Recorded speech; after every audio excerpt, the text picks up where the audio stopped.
Welcome, ladies, gentlemen, people of the internets. This is your good brother, J News, and we are doing a separate show tonight, July 3rd, 2020.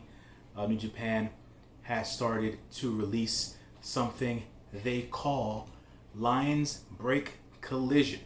Lions Break Collision seems to be a show that's dedicated and predicated on the LA Dojo system, their young lions, and whatever talent that is currently in the US that have or will try to sign deals with New Japan Pro Wrestling.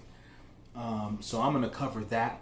It seems that the Lions Break Collision shows are going to be very short format. This show was around 40 minutes long, and it only had 2 matches.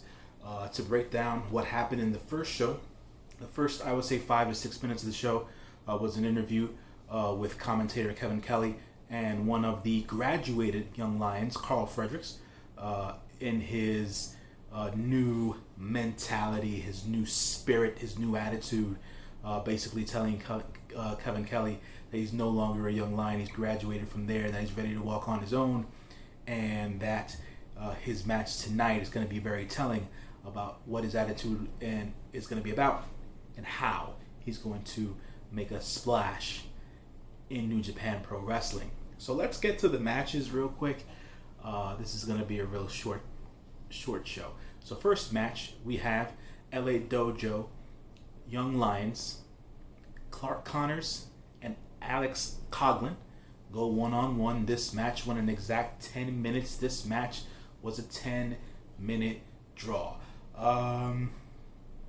What can I say about this match? Very map-based, very fundamentally based wrestling match here. A lot of different holds, switches, reverses, attempts at high-impact maneuvers that they both kicked out of and things of that nature. These two boys, I'm not going to call them boys, they're men. They're a couple of years younger than me. Alex Coughlin, much younger. Clark Connors, I think, is about 27, 28 years old at this point, and stuff like that. And Alex Coughlin is about 25, believe it or not. These dudes, ever since they got into the LA Dojo back in 2018, have really progressed from a wrestling standpoint, from an intensity standpoint, and from a body standpoint. If you take a look at this match on New Japan World in 2020, in comparison to the way that they entered the LA Dojo in 2018, these guys are completely different athletes and have completely different body types at this point.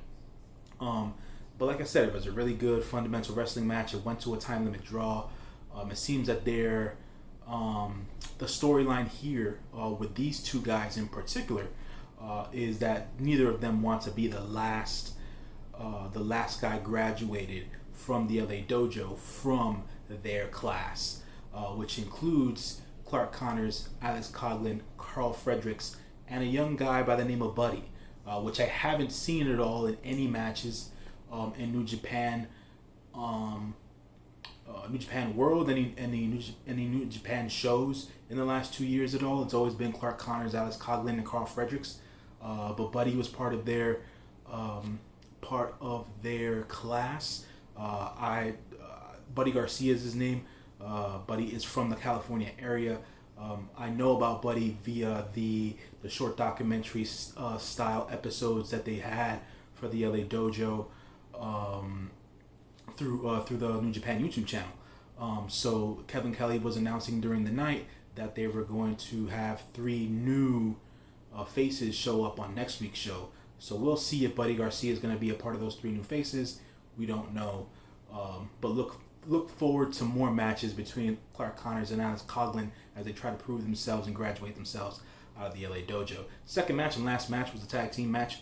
We had the powerhouse Hawaiian himself, Jeff Cobb, former Olympian, and Rocky Romero of Chaos fame versus TJP and Carl Fredericks. Now, this match went, I want to say, it was a 20-minute time limit. I want to say the match went about 15 minutes or so.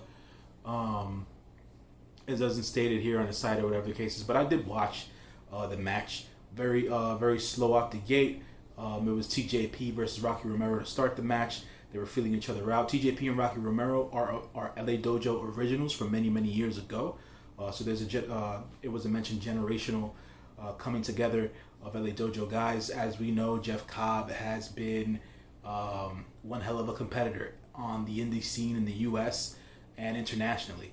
And it's I think it's by choice that Jeff Cobb hasn't signed a big deal with any of the major wrestling companies and stuff. He did make that one appearance or two appearances on AEW as like a paid hitman for Chris Jericho and the Inner Circle. And Carl Fredericks is the graduated LA Dojo guy from the current LA Dojo class that's been led and coached by Katsuyori Shibata. The match picked up halfway through. A lot of action. A lot of not necessarily high spots, but it was quick paced.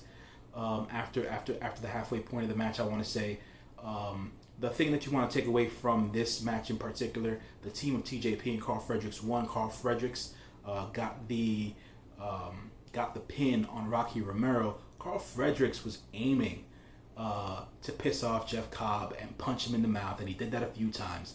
And after the match was over, Carl Fredericks basically picked a fight with Jeff Cobb, and they were going at it, and they were in their little melee scuffle and stuff like that, and had to be separated. After the match was over, they cut to a Carl Fredericks promo in the back, as per traditional New Japan promos in the back, with a mic in his face with a reporter, and basically he was the basis of his promo was how you see people who enter New Japan or go through the New Japan Dojo system automatically go to one of the factions because it's faction warfare in New Japan Pro Wrestling. But he's not that guy. He's an alpha. He's alone. He's basically gonna be his own man, and he's gonna stand on his own too. And his first target is Jeff Cobb.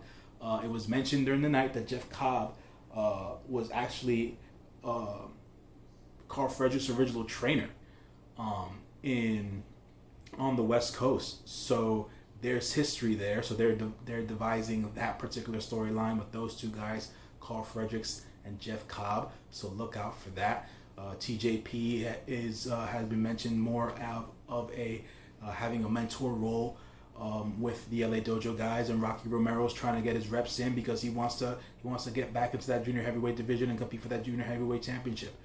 So we'll see that happening in the future. As I stated before, Kevin Kelly did state that there are going to be 3 new faces to appear on next week's episode of the Lions Break Collision. Lions Break Collision is exactly that. It is a collision between the young lions of the LA Dojo and the present veteran stars on either the independent scene or guys who just live on the West Coast who work for New Japan. So, folks, thank you for checking this out. I hope you like this. This is going to be these are going to be short episodes that are going to be based on the up-and-comers of NJPW of America, and hopefully we get to learn and watch more of them in the future. As always, this has been your good brother J News. It is late and I am tired. So I want to thank everybody for watching. As always, share, comment, like, subscribe. Be good. Take care of one another. Stay safe out there. And I'm out. Peace.